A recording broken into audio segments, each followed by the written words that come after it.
In this video, we're going to be learning three different calculus concepts. The first concept is the power rule. This concept is used to find the derivative of a function that has exponential values in it. The second concept is the derivative of e to the x power and finding the derivative of this. The third is trig derivatives. This is going to be the derivative values of the basic trig functions and how to solve for them. So let's start with the power rule. The power rule has a rather simple equation. It's the derivative of x to the n is equal to n multiplied by x to the n minus 1. So what is n? N is going to be the number you're raising the power to. X is going to be x, and you subtract by 1, and you leave that as your new exponent. So let's do a quick example. A quick example is going to be 5x to the 2 is equal to f of x. So if we want to find the derivative of f prime of x, we're going to multiply by 2 times 5x, and we're going to take our 2 in the exponent, subtract it by 1. That's going to give us a final value of 10x. So as you can see, you don't need a ton of algebra to be able to do the power rule successfully. You're going to be able to need to multiply numbers, understand exponents, basic addition, subtraction. There's not too much to it. Now we understand basically all we need to do the power rule. Let's try a problem. So the problem we're going to be trying is going to be f of x is equal to 10x raised to the 10th plus 9x raised to the 9th minus 8x to the 8th minus 7x to the 6th plus 6x to the 6th plus 5x to the 5th minus 4x to the 4th plus 3x to the 3rd plus 2x squared minus x minus 50. Wow, that's a mouthful. It's not that difficult though. So if we look back to our formula, n times x to the n minus 1th power, we're just going to do that. So for the first one, it's going to be 10 times 10x to the 9th. Second one's going to be 9 times 9x to the 8th minus 8 times 8x to the 7th minus 7 times 7x to the 6th plus 6 times 6x to the 5th plus 5 times 5x to the 4th minus 16x cubed plus 3 times 3x squared minus 4x minus 50 times 0, because if we look, it has no x value next to 50, which is going to be equal to x to the 0 power. So if we multiply that 0 by 50, it goes away. So this next line is just going to be clearing them out, simplifying the terms. I did a few of those already with the 16 and the 4. Got a little excited, but it's pretty clear to see what was happening and how it occurred. So if we zoom out a little bit, this whole mess of stuff is the final answer to this equation. The next concept we're going to be looking at is the derivative of e to the x. So e to the x has a pretty special derivative. It is just e to the x multiplied by the derivative of x. Now that's kind of confusing to say and using those broad terms, so let's use a real example. The derivative of e to the 4x is equal to e to the 4x multiplied by 4. As that 4 comes down from the numerator, you take the derivative of 4x, which, using the power rule, we know to be 4 times 1 to be just be 4, so we get a final answer of 4 to the e to the 4x. Hopefully with this, you can understand the derivative of e to the x a little bit more clearly now. Unfortunately, due to the nature of how simple the e to the x rule is, it's difficult to write a good challenging problem with just that component. So I'm going to add in one more component before I start tackling problems with that. So the next component I'm going to add in is the trig derivatives. So these are the 6 basic derivatives of trig functions. These include the derivative of sine, derivative of cosine, derivative of tangent, derivative of cosecant, derivative of secant, and derivative of cotangent. While an understanding of the unit circle is something you should have regardless, it's sometimes needed for these trig derivatives, but not often, as these trig derivatives tend to have a pretty constant value. if we look at the trig derivatives, we can have the values so we'll be able to solve for these derivatives. The derivative of sine of x is cosine of x. The derivative of cosine of x is equal to the negative sine of x. The derivative of tangent of x is equal to secant x squared. The derivative of cosecant is negative cosecant times cotangent x. The derivative of secant x is secant x multiplied by tan x, and cotangent x is equal to negative cosecant x squared. In all cases, you multiply the derivative of the trig function by the derivative of the x term. In this case, the derivative of x is 1 using the power rule for all these equations. So we don't need to write times 1 for all these. But it is something to keep in mind, as you can get tripped up if you forget about it in more complicated problems.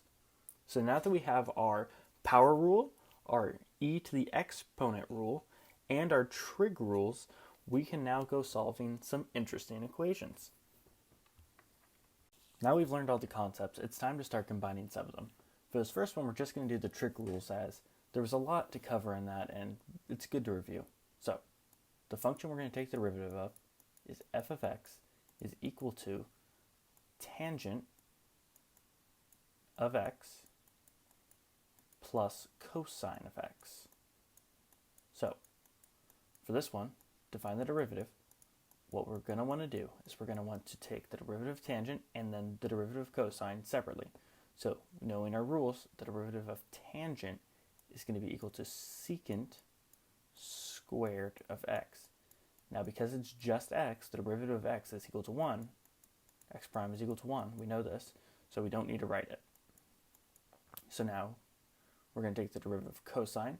Well, we know cosine is going to be negative because it starts with a c, and all c's in the trig functions become negative. And we know cosine becomes sine, so it's going to be negative sine of x. If we just rewrite for clarity, we'll have secant x squared plus, or technically it should be minus, my bad, minus sine of x. And hey, there you go. Problem done. So the last problem we did was pretty good. It had trig rules only though, so let's bring back the power rule. So in this problem, the derivative of cosine 10x to the 10th minus 5x squared minus 55x minus 36.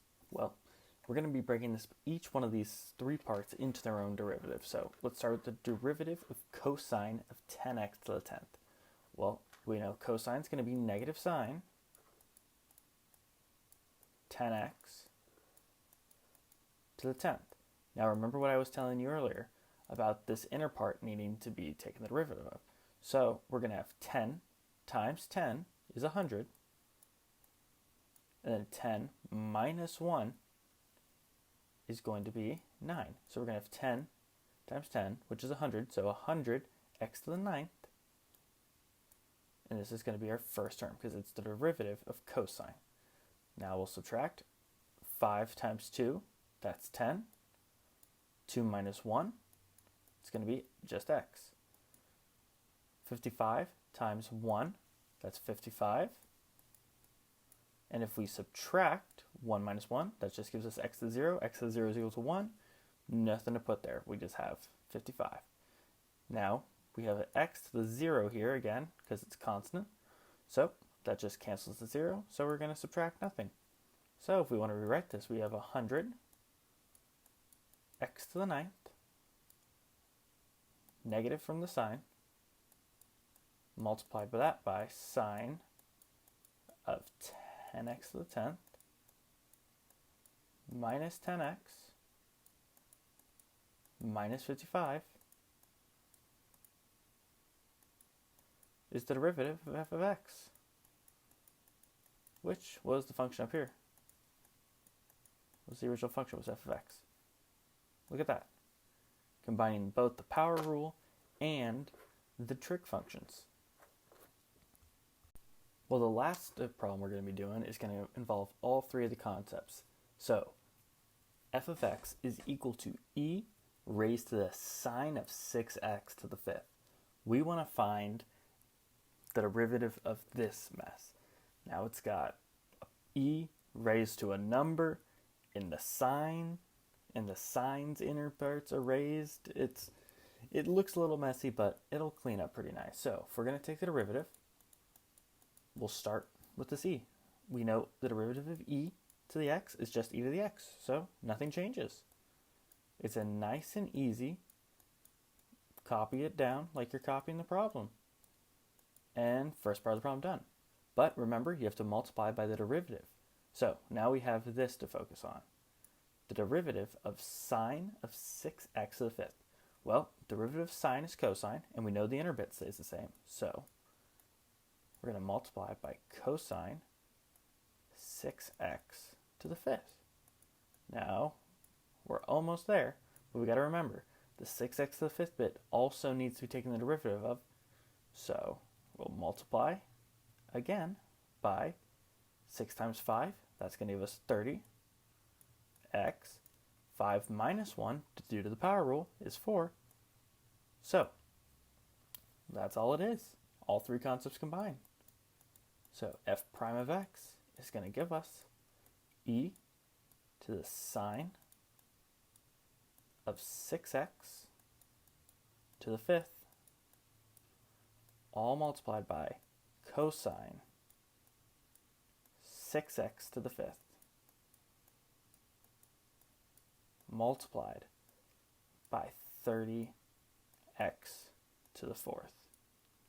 And that's all you have to do. Right there, problem's done. So finally, to conclude what we covered in this video, we first learned the power rule, which was d to the over d to the x, which is the derivative of x to the nth power, is equal to n multiplied by x to the nth power minus 1.